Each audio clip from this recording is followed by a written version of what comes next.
निकाला आराम हो, थोड़ी देर बाद हो खेला तमाम हो।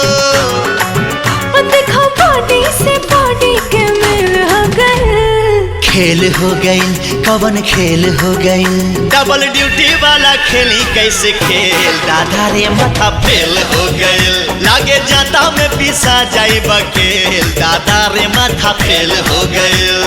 आज हमारे राजा लड़ाला नजरिया, आके समझा तू दिल के भीतरिया। ए रानी मनवा में धीर तनी धारा, बात मान कुछ देर सबर तू करा। अरे दहिया से दहिया के मिल हो गए, खेल हो गई कवन खेल हो गई, डबल ड्यूटी वाला खेली कैसे खेल, दादा रे माथा फेल हो गई, लागे जाता में पिसा जाई बकेल, दादा रे माथा फेल हो गई।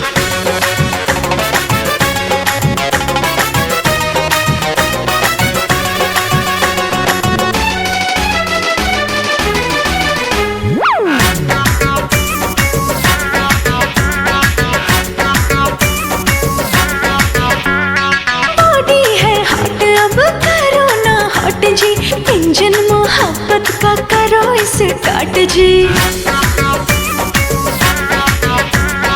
रात बाटे बाकी हो बात बाटे बाकी, सजिया पे कुल्ही खुर्रफात बाटे बाकी। छनके लचूड़ी खनक जाला कंगना, सुरहो सिंगार खोजे प्यार तो हर सजना।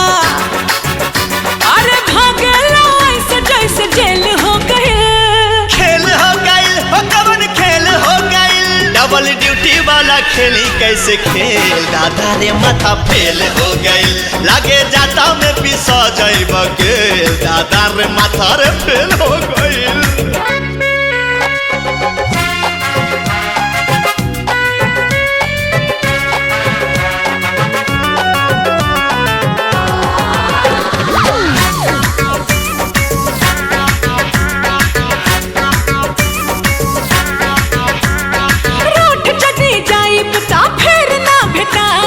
कितनो बोलई बाना बहिया में आईब,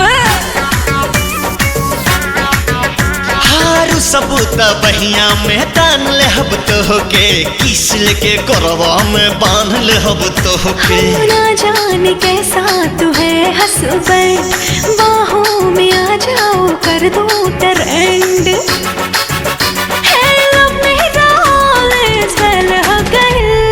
खेल हो गई कवन खेल हो गई, डबल ड्यूटी वाला खेली कैसे खेल, दादा रे माथा फेल हो गई, लागे जाता में पिसा जाई बकेल, दादा रे माथा फेल हो गई।